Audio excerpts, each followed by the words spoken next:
um prazer muito grande poder falar nesse evento tão qualificado. O IBDFAN tem um significado muito importante no direito brasileiro, tem um significado muito importante na minha caminhada pessoal também, e falar de um tema que diz respeito a essa intervenção do Estado nas relações familiares.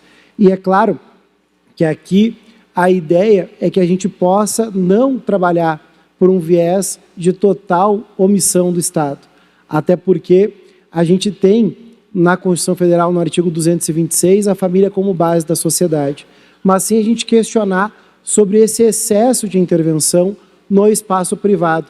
E a gente convida essa reflexão a partir do artigo 1513 do Código Civil, porque o artigo 1513, ele nos traz que a defesa de qualquer instituição de caráter público ou privado interferir na comunhão de vida estabelecida na família.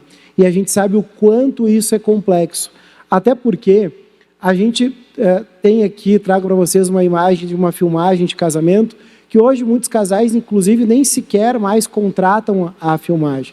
E você lembra bem, né? Antigamente, além de todo mundo filmar, depois tinha aquele momento ótimo de tu assistir o VHS dos noivos, que só interessavam aos noivos, e também aquele momento da câmera passando nas mesas, justamente no momento que tu botou 2 croquetes na boca, era nesse momento que a câmera vinha para nos filmar. Pois é, esse era o máximo de exposição que nós tínhamos até bem pouco tempo atrás. Hoje, nós tivemos uma inversão total, onde a nossa vida passou a ser publicada instantaneamente, onde nós abrimos ao mundo exterior, e o professor Bauman, um dos últimos registros dele, ele traz uma frase que me marcou muito, dizendo que nós passamos a transformar o familiar em estranho e o estranho em familiar.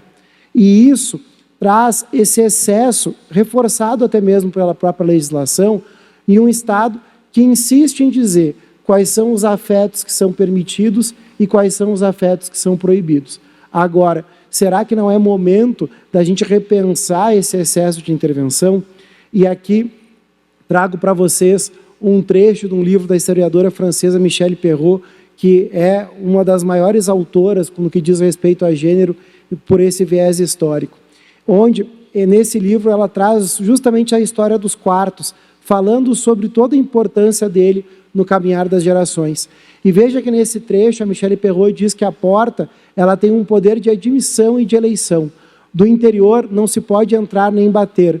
Nele, penetrar de forma clandestina é uma violação intolerável da intimidade. E daí esse trecho é muito significativo. Em uma sociedade cada vez mais esquadrinhada e controlada, o quarto mantém um último direito ao segredo. Ele é a possibilidade de uma ilha. E veja o quanto isso tem ligação com essa lógica da menor intervenção. Porque, afinal de contas, se nós estamos tratando de pessoas maiores e capazes, todos os afetos, sejam entre pessoas de mesma orientação sexual, seja um relacionamento heteroafetivo ou homoafetivo, seja um relacionamento monogâmico ou não, cada um de nós deve ter o poder de escolher qual é a melhor forma de ser feliz dentro dessa lógica da família eudemonista, da família instrumental. Mas não é só isso. A lógica do direito de família mínimo, que eu lancei esse ano um livro com Leonardo Barreto Moreira Alves, ele que é promotor aqui no estado de Minas Gerais, é justamente essa ideia, onde eu preciso dessa menor intervenção, onde o Estado ele vai continuar agindo nas medidas protetivas ou no controle de vulnerabilidades. Mas o que a gente percebe é esse excesso de intervenção que beira ao engessamento dos direitos. E aí a gente pode pensar em diversas aplicações desse direito de família mínimo. Porque, repito, aqui nós não estamos defendendo uma total omissão do Estado. Eu até convido vocês a fazer a seguinte figura de linguagem. Quando você foi tirar a sua habilitação, foi o Estado que permitiu que você se habilitasse como condutor ou como condutora. A todo momento que nós estamos dirigindo, o Estado está presente, dizendo qual é o limite de velocidade, dizendo, inclusive, que você deve parar no semáforo. Agora, veja, trazendo essa figura de linguagem para a questão da intervenção mínima, dentro do nosso carro, somos nós que devemos escolher quem vai seguir junto conosco. Seja no modelo familiar, seja numa situação de eu pretender que eu seja uma família unipessoal. E aí a súmula 364 do STJ, trazendo a imperabilidade do bem de família ao solteiro, ao divorciado, ao viúvo. Mas indo além, nós temos vulnerabilidades a serem protegidas na família. E aí veja que, mais uma vez, eu posso usar o Código de Trânsito como referência. Porque, veja, você tem leis que podem soar como antipáticas, como a questão da utilização do cinto de segurança. Veja que quando nós tivemos essa institucionalização, as pessoas eram contrárias. E hoje, se nós parássemos de ter a obrigação, você e eu continuaríamos ainda usando o cinto, porque a gente já se conscientizou de que o cinto salva vidas. É a lógica do imperativo categórico de Kant que nós visualizamos nessa situação do cinto de segurança. E, mais uma vez, na proteção de vulnerabilidades, depois de uma certa idade, o tempo de renovação da sua carteira de motorista, ele tem um prazo de validade menor. Por quê? Porque eu preciso de um poder de fiscalização maior do Estado para verificar se aquela pessoa continua com condições de dirigir. Veja, na situação de filhos, nós também vamos ter a proteção de vulnerabilidades. Não importa qual é o carro que você tem, vai ser o critério da legislação que vai dizer com que idade o teu filho vai deixar de usar a cadeirinha, quando é que ele vai poder sentar do teu lado. E ali eu faço como um outro paradigma, embora nós tenhamos um direito de família mínimo, a gente precisa ter um direito da criança máximo. E aí vem, por exemplo, a imposição da guarda compartilhada em situações de litígio, onde o Estado ele tem o dever de agir para proteger essa criança numa situação de litígio familiar. Mas, Conrado, como é que eu vou proteger a criança em ambiente de litígio? Basta que ela tenha o direito a uma parentalidade responsável, onde ambos os gêneros são responsáveis pelos cuidados do filho. Até para a gente superar a questão do gênero ter cuidado, como acontece no Estado brasileiro. Você, assim como eu, se parar para pensar que alguém na tua família parou de trabalhar ou diminuiu a sua força de trabalho para cuidar dos filhos, você vai encontrar como uma resposta que lá havia uma mulher. Ou seja, nós precisamos superar isso e eu tenho certeza que a guarda compartilhada ela tem essa função. Agora, nas aplicações desse direito de família mínimo, o que nós vamos passar a valorizar é a autonomia privada.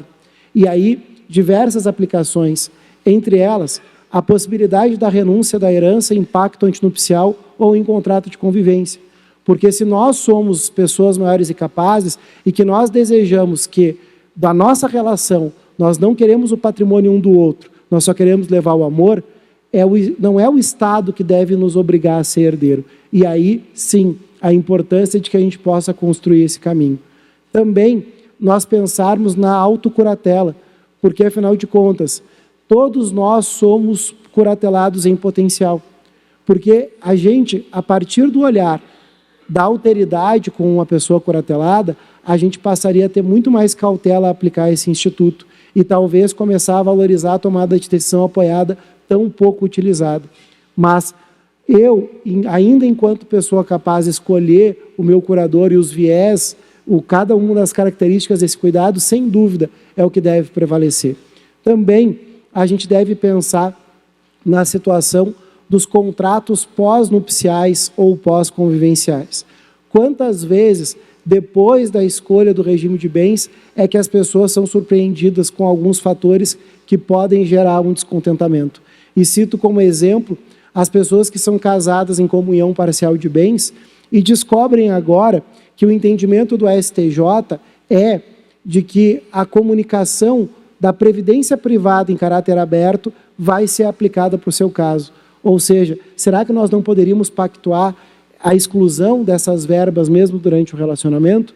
E indo além, como último exemplo, a péssima postura hoje que nós temos por parte do STJ de vedar contratos e escrituras de uniões estáveis com efeitos retroativos. Veja que o artigo 1725 do Código Civil não proíbe. E por que, então, eu e ela, ou eu e ele, nós não podemos eleger os efeitos retroativos para a nossa relação? Eu não posso pressupor situação de violência, eu não posso pressupor situação de qualquer invalidade, porque se tiver, eu tenho condições de anular esse negócio jurídico como qualquer outro negócio jurídico poderia ser anulado.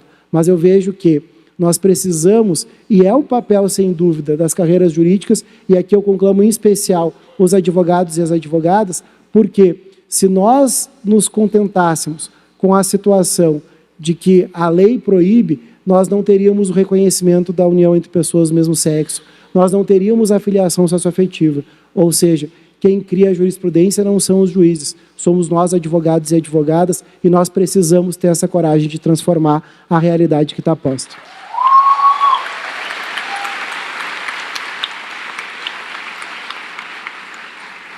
E eu deixo para vocês já um convite para que a gente possa, nos dias 13 e 4 de maio do ano que vem, nos reencontrar em Gramado. Nós já estamos com inscrições abertas e esse congresso ele vai ser numa sexta e num sábado. E veja que naquela semana, quarta-feira é feriado. Então você já vai quarta-feira para Gramado, avisa em casa que tu precisa se acostumar com o fuso horário de Gramado. Então, para evitar o jet lag, tu vai chegar no dia 1º. Dia 2 de maio, a gente tem evento presencial do Direito em Prática em Gramado sobre ações de alimentos. E nos dias 13 e 4, a gente vai se reencontrar em Gramado presencialmente, num congresso que certamente até o final do ano já vamos estar com as inscrições lotadas, que nós já estamos com um número considerável de vagas já vendidas. E aqui, hoje, esse ano eu completo 20 anos de BDFan, e eu divido com vocês uma foto com a professora Giselda, que eu tirei na edição de 2005, lá no Ouro Minas ainda, e veja que ali eu estava tietando a professora Giselda, né, ali ela estava sentada, eu devo ter me atirado nos pés dela, alguma coisa desse tipo. E eu divido isso porque, veja, olha o sorriso do meu rosto, até parece que eu não estava no cheque especial naquela época, olha só, como a gente engana bem, né, pessoal, uma coisa de louco. Agora, e eu divido com vocês porque há 18 anos atrás, eu também estava participando desse congresso como vocês. É claro que muitos de vocês não têm pretensões de se tornar professores ou professoras, mas eu, naquele momento, eu tinha um objetivo muito claro, que eu queria ser professor e que eu queria me tornar um bom advogado. E eu estou aqui, 18 anos depois, como palestrante desse evento. E eu tenho certeza que, assim como eu pude, e hoje sou muito feliz e muito realizado no meu dia a dia dentro da advocacia e do magistério, posso dividir com vocês que todos nós somos agentes transformadores da realidade. Da nossa realidade, sem dúvida, mas daquela comunidade qual nós estamos inseridos. E aí, o cuidado que eu peço de forma redobrada aos senhores e às senhoras é que o filósofo sul-coreano Byung-Chul Han, ele tem um livro que ele fala sobre as não-coisas. Que o livro sobre não-coisas, ele fala sobre esse momento que a gente vive, onde tudo deixou de ser palpável, tudo é no mundo digital, em que nós temos, é claro, que muitas vantagens, só que em outro livro do Han, ele fala da sociedade de cansaço que nós vivenciamos, e ele usa uma figura de linguagem que, se a gente colocar um motor a funcionar 24 horas por dia, vai chegar um momento que ele vai fundir. E veja que nós nos acostumamos hoje a responder aos clientes e a trabalhar 24 horas, 7 dias por semana. E eu, pelo menos, apesar de trabalhar muito, eu sempre fico preocupado que antes de cuidar da família dos outros, eu preciso cuidar da minha. E o cuidado que a gente precisa ter com as redes sociais, e que, é claro, é muito bom, e muitos de vocês a gente interage via Instagram. Agora, o cuidado é com o que o Han chama de positividade tóxica. Porque quando você abre o seu Instagram, todo mundo é rico, todo mundo é feliz, todo mundo é bonito. E o grande problema disso, e eu vejo principalmente para a jovem advocacia, é que as pessoas estão assumindo responsabilidades financeiras muito maiores do que podem, porque acham que o fato de eu ter a roupa X ou ter um escritório bonito é o que vai me trazer credibilidade no mercado. Sendo que, em verdade, o que a gente precisa é de investimento em capacitação. Porque nós vivenciamos...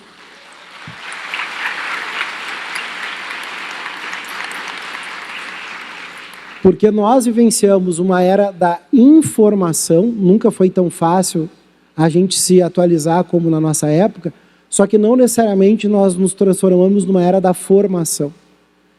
E aí, nem todo mundo quer abdicar de dias de trabalho, como muitos de vocês aqui estão fazendo, que, assim como eu, viajaram para estar participando desse evento, porque nem todo mundo acha que isso vai ser importante. É óbvio que você, assim como eu, está administrando suas urgências no escritório, no seu gabinete, para quê? Por acreditar que a gente pode fazer o melhor. E eu sempre convido os meus alunos e faço esse convite a cada uma de vocês, trazendo para a lógica da medicina. Se qualquer um de nós estivesse numa emergência médica de um familiar e estivéssemos lá na sala de espera e chegasse a notícia de que a equipe que ia fazer a cirurgia nesse teu familiar, a pessoa diz assim, olha, desde que eles se formaram, eles nunca mais compraram um livro, eles nunca mais participaram de um congresso, tu não ia deixar o teu familiar na mão dessa pessoa. E veja que nós, de carreira pública ou de carreira privada, a gente também cuida de vidas.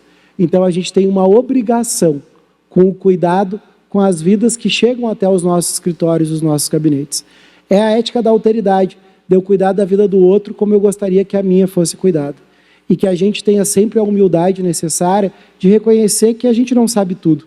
Até porque aquele que diz que sabe tudo é o que menos sabe. E também tomar o cuidado que nessa lógica do algoritmo que a gente vive, e que o Han fala, que inclusive da ruptura democrática que nós temos, porque afinal de contas, antes nós conciliávamos divergências. Hoje quem pensa diferente é cancelado, quem pensa diferente simplesmente é motivo de ódio. E gente, que a gente não traga para dentro do direito essa mesma intolerância. Porque o fato de eu ter um pensamento diferente de qualquer um dos colegas só vai fazer com que, pelo debate, a gente possa crescer. Então, o que eu desejo é que até amanhã a gente possa construir essa comunidade de crescimento, que a partir das nossas divergências a gente possa fazer um direito de família e sucessões melhor e uma sociedade melhor. Muito obrigado e nos vemos em Gramado.